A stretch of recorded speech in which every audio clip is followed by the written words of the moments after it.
ఈరోజు OG movie fans కి ఒక పండగ. సినిమా మామూలు ఉండదు, ఒక రేంజ్ లో ఉంటుంది. ఎలివేషన్స్ ఉన్నాయి, సాంగ్స్ ఉన్నాయి, పవన్ కళ్యాణ్ మాస్ సీన్స్ ఉన్నాయి, పవన్ కళ్యాణ్ వింటేజ్ లుక్ చాలా బాగుంటుంది. ఫ్యాన్స్ కి ఏమేం కావాలో అన్నీ ఉన్నాయి. సుజిత్ మేకింగ్ ఒక రేంజ్ లో ఉంటే తమన్ మ్యూజిక్ ఇంకో రేంజ్ లో ఉంది.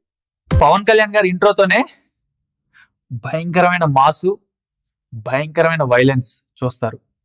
పవన్ కళ్యాణ్ గారి intro, mass elevations, extreme violence, ఒక మంచి love story, emotional family scenes అన్నీ ఉంటాయి.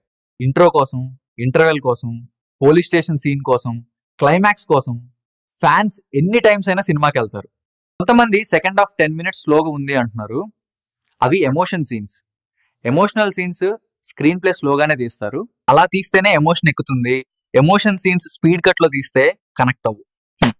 ఫైనల్లీ ఓజీ బ్లాక్ బస్టర్ అవుతుంది. కొన్ని రోజులు ఓజీ మూవీ సౌండ్ వినబడుతూనే ఉంటుంది. సుజిత్ కూడా సినిమాటిక్ యూనివర్స్ లోకి వచ్చేసాడు. సాహో మూవీకి లింక్ చేశాడు. ఓజీ పార్ట్ 2 అనౌన్స్ చేశాడు. సుజిత్, పవన్ కళ్యాణ్ గారు మళ్ళీ మూవీ తీస్తారు. ఓజీ మూవీ మీకు ఎలా అనిపించిందో కామెంట్ చేయండి ఫ్రెండ్స్.